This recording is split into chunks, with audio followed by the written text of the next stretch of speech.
오늘 함께 보실 말씀은 창세기 29장 1절에서 14절 말씀까지 보겠습니다.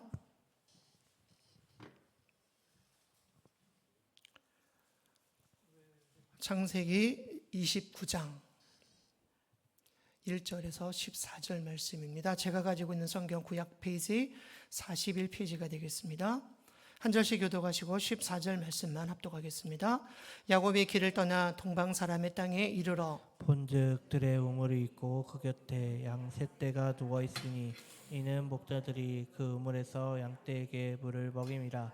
큰 돌로 우물 아귀를 덮었다가 모든 떼가 모이면 그들이 우물 아귀에서 돌을 옮기고 그 양떼에게 물을 먹이고는 우물 아귀 그 자리에 다시 그 돌을 덮더라. 야곱이 그들에게 이르되 내 형제여 어디서 왔느냐. 그들이 이르되 하란에서 왔노라.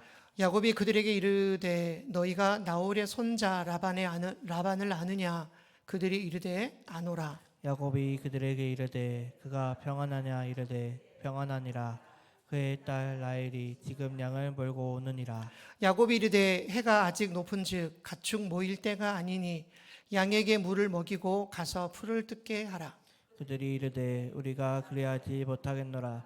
때가 다 보이고 목자들이 우물 아귀에서 돌을 옮겨야 우리가 양에게 물을 먹이느니라. 야곱이 그들과 말하는 동안에 라헬이 그의 아버지의 양과 함께 오니 그가 그의 양들을 치고 있었기 때문이더라. 야곱의 그의 외삼촌 라반의 딸 라헬과 그의 외삼촌의 양을 보고 나아가 우물 아귀에서 돌을 옮기고 외삼촌 라반의 양떼에게 물을 먹이고 그가 라헬에게 입맞추고 소리내어 울며 그에게 자기가 그의 아버지의 생질이요 리브가의 아들됨을 말하였더니 라헬이 달려가서 그 아버지에게 알림해 라반이 그의 생질 야곱의 소식을 듣고 달려와서 그를 영접하여 안고 입맞추며 자기 집으로 인도하여 드리니 야곱이 자기의 모든 일을 라반에게 말하매 라반이 이르되 너는 참으로 내 혈육이로다 하였더라. 야곱이 한 달을 그와 함께 거주하더니. 아멘. 이 말씀은 살아계신 하나님의 말씀입니다. 아멘. 46번째 시간으로 야곱이 길을 떠나다라고 하는 말씀의 제목으로 주신 말씀을 통해서 하나님의 은혜를 함께 나누려고 합니다. 창세기 28장에서 베델에서 만났던 하나님, 그리고 다시 길을 떠나 이제 하란에 머무르게 되는 야곱의 이야기를 그리고 있습니다. 여러분, 이런 말이 있죠. 집을 떠나면 고생이다. 그러니까 집을 떠나면 야곱 역시 고생의 길을 접어들은 야곱을 보게 됩니다. 집 떠나면 고생이라고 형 에서를 피해 이제 아버지의 집을 떠난 야곱에게는 피곤에 지친 몸을 누일 집도 또 먹을 음식도 없습니다. 치열하리만큼 싸워 얻은 미래는 닫힌 창과 같았고 장자가 되고픈 꿈도 산산조각이 났습니다. 어느 누구도 그를 영접해 주지 않았고 어느 누구도 그를 도와주지 않습니다. 이것이 야곱이 처한 환경이었고 오늘을 살아가는 우리가 처할 수밖에 없는 우리의 환경임을 보게 됩니다. 그러나 그때 놀라운 일이 일어나지요. 바로 하나님께서 그를 찾아오신 겁니다. 여러분, 우리의 인생에서 가장 큰 일은 하나님이 날마다 우리를 찾아오시는 사건입니다. 내가 하나님을 만난 것 같고 내가 하나님 앞에 나간 것 같지만 언제나 하나님은 먼저 우리를 찾아오신다라고 하는 겁니다. 정신없이 땅의 것만을 보며 쫓아 도망쳤던 그는 하나님께서 보여주신 꿈으로 하나님을 바라보게 하셨습니다. 사랑하는 여러분, 우리가 절망하는 순간이 하나님께는 구원의 시작인 줄 믿습니다. 찬양의 가사처럼 날이 저물어 갈 때, 빈들에서 걸을 때, 그때가 하나님의 때이고 내 힘으로 안 될 때, 빈손으로 걸을 때가 우리를 위해 일하시는 하나님의 시간인 것입니다. 이 시간 저와 여러분에게 하나님을 믿는 것뿐만이 아니라 하나님을 바라보게 하시는 은혜가 오늘 저와 여러분의 삶 가운데에 가득 넘쳐나시기를 주님의 이름으로 축원합니다. 오늘 창세기 29장의 말씀을 읽었습니다. 창세기 29장은 세 개의 단락으로 나누어서 살펴볼 수가 있습니다. 1절에서 14절까지가 한 단락이고요. 그리고 15절부터 30절까지가 두 번째 단락. 그리고 마지막 세 번째 단락은 31절부터 35절까지를 세 개의 단락으로 나누어서 볼 수 있습니다.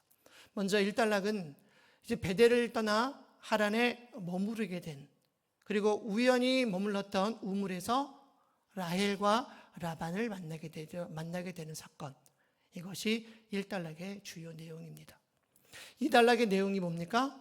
바로 아내 라헬을 얻기 위해 7년, 그리고 라반의 속임으로 레아를 먼저 얻게 되고 또다시 라헬을 얻기 위해 7년, 무려 14년 동안 라반에게 속고 속았던 야곱의 이야기를 다루고 있는 것이 두 번째 단락입니다.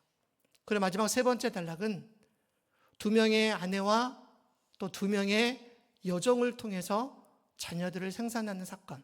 이것이 창세기 29장에 기록이 되어져 있는 내용입니다. 약 3주간에 걸쳐서 1단락부터 3단락까지의 말씀을 함께 나누어 보려고 합니다. 먼저 오늘은 1단락을 중심으로 하나님께서 오늘 우리에게 주시는 말씀을 함께 살펴보겠습니다. 먼저 1절에서 3절의 말씀을 한 절씩 교독하시겠습니다. 야곱이 길을 떠나 동방 사람의 땅에 이르러 본즉 들에 우물이 있고 그 곁에 양 세 떼가 누워 있으니 이는 목자들이 그 우물에서 양떼에게 물을 먹임이라. 큰 돌로 우물아기를 덮었다가 3절을 함께 합독합니다. 모든 떼가 모이면 그들이 우물 아귀에서 돌을 옮기고 그 양떼에게 물을 먹이고는 우물 아귀 그 자리에 다시 그 돌을 덮더라. 아멘. 야곱은 베델에서 하나님을 만나는 놀라운 체험을 합니다. 그리고 얼마 지나지 않아 하란에 도착을 하게 되죠. 그러니까 하란에 도착함이 29장 1절부터 시작되는 내용입니다. 본문 1절에 보면 동방 사람의 땅, 여러분 여기는 우리가 잘 알고 계시는 것처럼 팔레스타인 동쪽 지역에 있는 메소포타미아, 즉 하란을 이야기합니다. 그러니까 베델을 걸쳐서 먼 메소포타미아 하란까지 그가 이르게 되었다. 그것이 1절의 내용입니다. 계속해서 말씀드렸던 것처럼 가나안의 부엘 세바에서 하란까지의 거리는 대략 700에서 800km가 조금 넘습니다. 어떤 분들은 780km 정도로 보시는 분들도 있어요. 정확하지 않기 때문에 700에서 약 800km 정도 됩니다. 서울에서 부산까지가 약 380km 정도가 되니까 왔다 갔다 왕복하는 거리인 거죠. 작년이 1시간에 약 4km를 걷는다고 합니다. 그러면 10시간을 잡고 40km. 그러면 800km를 40km로 나누면 약 20일 정도 걸리는 머나먼 거리이기도 하지요. 대략 20일에서 27일 정도 걸려야 하는 거리였다라고 이야기해요. 근데 여러분 이때 야곱의 나이가 75세로 본다면 이보다 더 걸렸을 가능성이 있다는 거리이죠. 야곱은 왜 이 하란까지 왔을까요? 많은 장소도 있고 또 형 에서의 죽음을 피해 머나먼 거리를 갈 수 있었을 텐데 왜 하란이었을까? 두 가지를 말씀을 드릴 수 있습니다. 하나는 에서가 자기를 죽이려고 하니까 피해서 간 곳, 그것이 하란이었다. 그리고 또 하나는 창세기 28장 1절에서 5절 말씀을 보면 이런 말씀이 기록이 되어져 있어요. 아버지 이삭과 어머니 리브가는 가나안에서 아내를 얻지 말고 본토, 그러니까 외삼촌 라반의 집에 가서 아내를 얻도록 그렇게 이야기를 하죠. 그래서 야곱은 에서의 죽음을 피해 하란으로 간 것도 있지만 아내를 구하기 위해 하란까지 가게 되었다라는 이야기죠. 근데 본문을 읽어가다 보면 여러분 신랑이 신부를 데려오려면 반드시 가지고 가야 되는 게 있습니다. 고대 근동 지방에서는 결혼 지참금이라고 하는 거죠. 이미 창세기 24장에 보면 아브라함이 그의 노종을 시켜서 이삭의 아내를 데리고 올 때에 결혼 지참금을 보냅니다. 성경에 보면 낙타 10필, 그리고 아마도 10필의 각종 보석과 지참금을 실어서 보냈을 것 같아요. 그런데 오늘 본문에 보면 반드시 지참금이 필요한데 야곱은 그 어디에도 지참금을 가지고 갔다라고 하는 사실이 기록되어 있지를 않습니다. 에서를 피하기 위해 급히 떠나 하란으로 왔고 자기 손에 가진 것이 아무것도 없었다라고 하는 것을 보시면 될 것 같습니다. 그리고 이삭과 리브가도 이번에 신부감을 구해 오길 기대하기보다는 28장을 읽어가다 보면 리브가가 이런 말을 하죠. 내 형의 노예가 풀릴 때까지 잠시만 며칠이라도 야곱을 보냅니다. 다시 말씀을 드리면 신부를 구해 오길 기대하기보다는 잠시 알아보고 금방 돌아올 것이다 라고 생각을 하고 야곱을 하란으로 보냈을 것이다 라고 추측을 합니다. 자, 그리고 그 이후에 그는 그곳에서 우물을 발견합니다. 그리고 그 우물 곁에는 목자들과 양떼가 쉬고 있는 것을 보았습니다.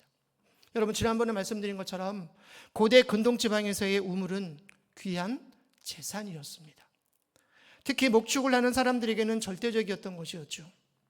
그래서 어느 지역에서 물이 나온다라는 소리가 들리면 대부분의 사람들은 큰 돌로 막아 우물을 만들고 모두가 이용할 수 있도록 했습니다. 그리고 그 돌은 오늘 본문에 보니까 성인 2-3명이 힘을 합쳐 밀어야 할 만큼 굉장히 컸던 것으로 기록을 합니다. 목자들은 양떼에게 물을 먹이는 시간과 풀을 먹이는 시간을 따로 정해놨던 것 같아요. 그러니까 그 시간이 되기 전이니까 우물가에 모여서 서로 이야기를 나누고 서로 쉬고 있었다라는 것이요. 자, 이제 4절에서 6절의 말씀을 한 절씩 교독합니다. 야곱이 그들에게 이르되 내 형제여 어디서 왔느냐? 그들이 이르되 하란에서 왔노라. 야곱이 그들에게 이르되 너희가 나홀의 손자 라반을 아느냐? 6절을 함께 합독합니다. 그들이 이르되 아노라. 야곱이 그들에게 이르되 그가 평안하냐? 이르되 평안하니라. 그의 딸 라헬이 지금 양을 몰고 오느니라. 아멘. 대부분 차를 가지고 계시니까 한 장소를 가려면 대부분의 사람들은 제일 먼저 작동하는 게 있어요. 내비게이션을 작동을 하죠. 아는 길이어도 반드시 내비를 켜고 내비가 정하는 곳으로 갑니다. 이런 우스운 이야기가 있어요. 어떤 한 목사님이 어떤 집회에, 큰 집회에 순서를 맡고 이제 가게 되는데 그곳이 어디였냐면 소래포구에 있었던 어떤 교회였어요. 그리고 당시 주소를 아니까 그냥 아무런 생각 없이 소래포구를 딱 쳤어요. 아는 길로 차가 계속 운행을 해야 되는데 생전 가보지 않은 길로 계속 차가 가는 겁니다. 여러분, 그때는 어떻게 해야 되죠? 주소를 확인을 해야 되죠. 도착한 곳이 어디였을까요? 소래포구라고 하는 횟집이었습니다. 내가 가야 되는 곳은 어떤 교회의 장소인데 영 다른 곳을 찍고 갔다는 이야기죠. 저희 처남이 경기도 연천이라고 하는 곳에서 군복무를 할 때에 장모님과 아내를 데리고 면회를 갔었습니다.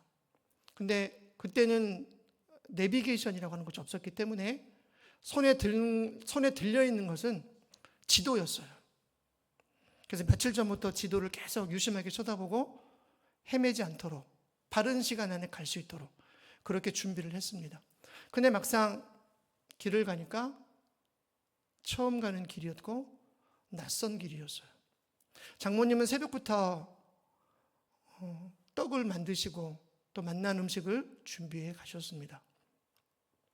제 생각으로는 새벽 한 7시쯤 출발했던 것 같은데 도착해 보니까 이미 점심시간은 끝났고 다른 일과 중이었었어요. 그러니까 아침에 준비해 갔던 떡이 다 쉬어버렸더라고요. 요즘처럼 교통판이 있고 또 내비가 있고 휴게소가 있는 곳이 아님에도 불구하고 야곱은 하란에서 나홀의 손자인 라반을 찾는다라고 하는 것은 마치 서울에서 김 선생을 찾는 것과 비슷한 일이었지만, 특별히 목축업을 하는 사람들은 계속해서 머무는 곳이 아니라 계속 지역을 돌기 때문에, 옮겨 다니기 때문에 정확한 주소를 안 것도 아니었고, 또 그들이 머무는 곳이 어디인지, 이곳이 하란인지 아니면 이곳이 다른 곳인지 모르게 찾아갔음에도 불구하고 하나님은 순전하게 우물을 발견케 하셨고, 또 그곳에 도착해 보니 목자들이 있었고, 또 그들에게 너희가 어디서 왔느냐라고 하는 질문을 던질 때 그들은 하란에서 왔다. 그리고 곧 이어 라반의 딸 라헬이 오고 있다라고 하는 것을 야곱에게 알려줍니다. 여러분, 이 본문의 말씀을 통해서 우리가 반드시 봐야 되는 말씀은, 자기가 에서를 피해 집을 떠나 타지를 헤매고 있다고 느낄 때, 너무 처량하고 힘든 신세라고 한탄할 때, 과연 바른 방향으로 가고 있는지 확신이 없을 때 하나님은 놀랍게도 그를 아주 정확하게 인도하고 계셨다라는 이야기입니다. 야곱의 여정은 한 번도 본 적 없는 외삼촌의 집을 찾아가는 막막한 길이었습니다. 그러나 하나님이 순조롭게 그를 인도하셨고 하나님께서는 순전하게 그를 만나게 해 주셨다라는 겁니다. 아브라함의 종이 리브가를 만날 때도 그는 이렇게 기도하지요. 하나님, 순조롭게 만날 수 있는 은혜를 주옵소서. 하나님이 야곱에게도 동일한 은혜를 주신 겁니다. 마찬가지로 오늘을 살아가는 저와 여러분들에게도 동일한 은혜를 주시는 줄 믿습니다. 하나님은 언제나 당신의 섭리 가운데 우리를 가장 정확하게, 가장 확실한 방법으로 우리를 인도해 주시는 분인 줄 믿습니다. 비록 하나님이 야곱의 눈에는 보이지는 않지만 하나님은 매 순간 걸음을 인도하셨고 또 그를 보호하시며 그의 삶을 책임져 주고 계시다는 것을 본문을 통해서 우리는 알 수가 있습니다. 하나님이 안 보이신다라고 하나님이 안 계신 것이 아닙니다. 지금 우리 눈에도 하나님이 안 보이신다고 안 계신 것이 아닙니다. 우리의 삶에 늘 함께 하시고 우리를 지키시고 우리를 보호하시고 우리의 삶 가운데 함께하여 주시는 줄 믿습니다. 이제 7절에서 8절의 말씀입니다. 한 절씩 교독합니다. 야곱이 이르되 해가 아직 높은즉 가축 모일 때가 아니니 양에게 물을 먹이고 가서 풀을 뜯게 하라. 그들이 이르되 우리가 그리하지 못하겠노라. 때가 다 보이고 목자들이 우물하기에서 돌을 옮겨야 우리가 양에게 물을 먹이느니라. 아멘. 본문 7절에 보면 해가 아직 높은즉, 이게 히브리식 표현이라 잘 이해가 안 되는 부분이기도 합니다. 해가 아직 높다라고 하는 건, 이 말을 직역하면 해가 아직 많이 남았다라는 뜻이에요. 그러니까 히브리식 표현으로 해가 아직 중천에 떠 있는, 해가 아직 많이 남아 있고 양들을 우리로 가두기는 시간적인 부분들이 많이 남아 있다라고 하는 뜻을 가지고 있습니다. 보통 짐승은 하루 종일 들에서 풀을 뜯게 하다가 해가 질 무렵 저녁이 되어서야 우리에 가둡니다. 고대 근동의 대부분의 우리가 보는 것처럼 양들은 하루 종일 풀을 뜯지요. 그리고 목자가 인도하는 대로 물을 찾아 다닙니다. 그리고 해가 뉘엿뉘엿 지게 되면 참 신기롭게도 양은 그 시간을 알아요. 저희 어머니가 가끔씩 들려주시는 말씀이 있어요. 저희 어머니가 조금 어렸을 때 양 한 마리를 집에서 키웠다고 합니다. 삼남매가. 그런데 하루 종일 바깥에서 놀다가 해가 뉘엿뉘엿 지고 저녁이 돼가면 양은 귀신같이 한대요. 그래서 매매 울어요. 아, 집에 돌아갈 시간이구나. 집에 돌아갈 때가 되었구나. 양이 그렇게 안다고 합니다. 자, 양이 우면 목자들은 자연스럽게 우리에 가두지요. 사실 이 본문은 야곱의 굉장한 전문성이 드러난 본문이기도 합니다. 야곱은 양을 치는 데 있어서 전문적인 지식을 가지고 있었던 것 같습니다. 아버지 이삭의 집에서 그는 장막 안에 머물렀던 사람이었다라고 성경은 기록을 하지요. 어머니 리브가의 집안일을 도왔을 뿐만이 아니라 들판에 나가 아버지 양떼를 쳤다는 것을 우리는 짐작할 수가 있습니다. 그런데 야곱이 가만히 보니까 양을 데리고 왔으면서도 목자들이 물을 먹이지 않고 풀도 뜯기지 않는 채 방치하고 있는 것을 봅니다.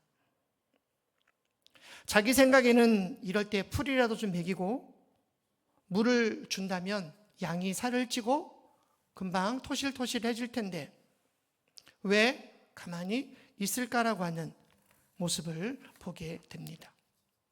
목자들은 아무 일도 하지 않고 있었다라고 하는 이야기죠.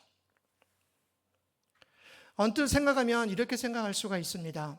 자기 양떼만 물을 마시우지 않고 다른 양들도 다 모일 때까지 의리 있게 기다린 것 같지만 성경은 다르게 설명하기를 이들은 게을렀다라고 이야기를 해요.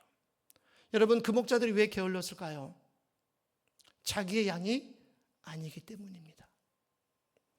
돈을 받고 양들을 키우는 사람인 거예요. 주인 의식이 없는 겁니다.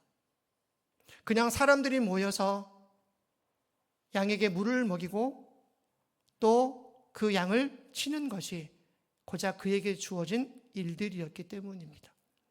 자기 양들이 아니니까 답답할 게 없습니다.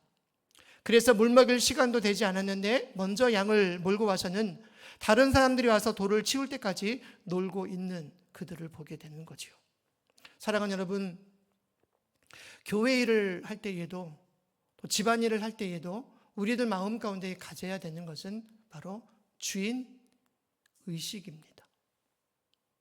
나라 안에 만연해 있는 많은 일들을 보면서도 내 일이 아니다가 아니라 그 일이 나에게 주신 하나님의 귀한 사역임을 깨닫고 우리가 함께 그 일들을 위해서 기도해야 되는 것이 오늘 우리에게 주신 사명이라는 거지요.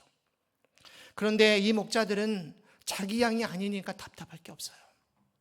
그냥 주어진 시간만 하면 되는 거였습니다. 주인의식이 없다 보니까 그저 놀고 먹는 그들을 야곱이 책망하고 있는 겁니다. 이제 9절에서 11절의 말씀입니다.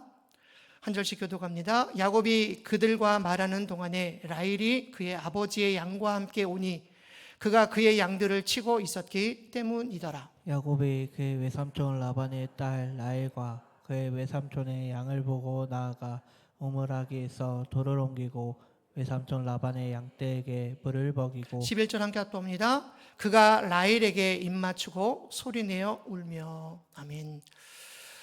야곱은 도망자의 신분으로 낯선 땅에 와 있습니다. 미래도 불확실하고 아무것도 보장된 것이 없는 야곱의 상황입니다. 그런데 바로 그 순간 라헬이 양을 끌고 오는 것을 보게 되지요. 이 장면도 우연처럼 보이지만 사실은 하나님의 정확한 인도하심이었다라는 거지요.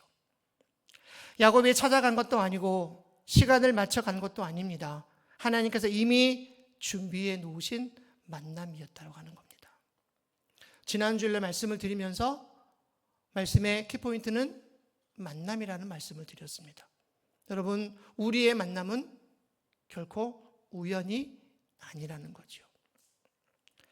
웨이든 윌슨 토저 목사님의 책 중에 이런 책의 제목이 있습니다. 하나님의 길에 우연은 없다. 다시 말하면 우리의 신앙엔 우연이 없다라는 거죠. 오늘 우리가 이곳에 예배 드릴 수 있는 것 우연이 아니고 하나님의 길 가운데 우리를 세우고 부르신 하나님의 뜻이다라고 이야기합니다. 책의 제목처럼 하나님의 길엔 우연이 없습니다. 하나님의 섭리라고 말합니다. 하나님은 개인을 섭리하시고 또 민족을 섭리하시고 하나님은 역사를 섭리해 가시는 분인 줄 믿습니다. 하나님의 손이 항상 역사를 움직이고 있음을 우리는 분명히 알아야 합니다. 성경에 보면 새 한 마리가 떨어지는 것도 하나님의 허락이 있어야 하고, 요나가 만난 풍랑도, 요나의 손에 뽑힌 제비도 우연이 아닌 하나님의 손이 개입하신 필연적인 사건이기 때문입니다. 오늘 우리의 삶도 마찬가지인 것 같습니다. 오늘 우리가 만나는 사람, 우리가 만나는 기회, 그리고 우리가 만나는 환경, 이것은 단순히 우연이 아니라 하나님의 섭리 안에 있음을 여러분 꼭 기억하시고, 하나님께서 그 섭리 안에 우리를 세우고 부르신 뜻들을 아름답게 이루며 살아가는 저와 여러분의 삶이 되었으면 좋겠습니다. 이제 12절에서 14절의 말씀을 한 절씩 교독합니다. 그에게 자기가 그의 아버지의 생질이요 리브가의 아들됨을 말하였더니 라헬이 달려가서 그 아버지에게 알림해 라반이 그의 생질 야곱의 소식을 듣고 달려와서 그를 영접하여 안고 입맞추며 자기 집으로 인도하여 드리니 야곱의 자기의 모든 일을 라반에게 말하며 14절 함께 합독하겠습니다. 라반이 이르되 너는 참으로 내 혈육이로다 하였더라. 야곱이 한 달을 그와 함께 거주하더니. 아멘. 라반은 라헬을 통해 야곱이 나타났다라고 하는 너무나 뜻밖의 소식을 듣고 크게 기뻐합니다. 실제로 라반은 여동생 리브가가 이삭에게 시집간 이후로 연수를 한번 계산해 봤습니다. 대략 95년이 흐른 시간인 거예요. 그러니까 아브라함이 보낸 노종과 만남을 통해서 이제 리브가가 브엘세바로 시집을 가죠. 이때부터 세월 흐른 시간이 95년의 세월입니다. 그만큼 리브가의 혈육을 만났기에 그 기쁨이란 이루 말할 수 없었을 것 같습니다. 이렇게 해서 일단락의 내용이 끝나게 됩니다. 말씀을 정리하려고 합니다. 야곱이 라반의 집에 무사히 도착하기까지 하나님은 그를 지키시고 인도해 주셨습니다. 마찬가지로 하나님은 모든 성도들의 인생길을 지키시고 보호해 주시는 줄 믿습니다. 야곱이 외삼촌 라반의 집으로 가게 된 모든 동기와 모든 과정은 하나님의 언약이 성취되는 과정이었기 때문입니다. 그리고 야곱은 하나님의 인도하심으로 복을 받는 자가 되었습니다. 이제 믿음으로 하나님의 나라를 유업으로 약속받은 저와 여러분들은 어떤 어려움 속에서도 포기하지 말고 하나님 나라의 백성으로 거룩한 길로 행하는 참된 예배자, 하나님이 세우시는 믿음의 사람들이 되시기를 주님의 이름으로 축원합니다. 기도하겠습니다. 사랑이 많으신 아버지 하나님, 오늘도 우리들을 지키시고 또 보호하시고 우리를 인도해 주시는 줄 믿습니다. 아브라함에게 하셨던 약속, 이삭에게 주셨던 약속, 야곱에게 주셨던 약속이 오늘을 살아가는 우리 모두에게 동일하게 주시는 하나님의 약속인 줄 믿습니다. 언제까지나 영원토록 우리와 함께 하시겠다라고 말씀하셨던 그 하나님의 음성이 오늘 우리들 가운데에 들려지고 그 말씀을 따라 하나님을 바라보고 하나님을 소망하며 살아가는 믿음의 사람들 되도록 우리를 인도해 주시옵소서.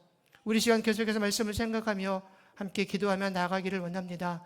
우리에게 주신 기도의 제목을 주님 앞에 아뢰며 함께 기도하며 나아가기를 원합니다. 들으시는 하나님 응답하여 주시고 우리가 그 믿음 안에 든든히 세워져가는 믿음의 사람들 되게 하여 주시옵소서. 예수님의 이름으로 감사하며 기도드립니다. 아멘.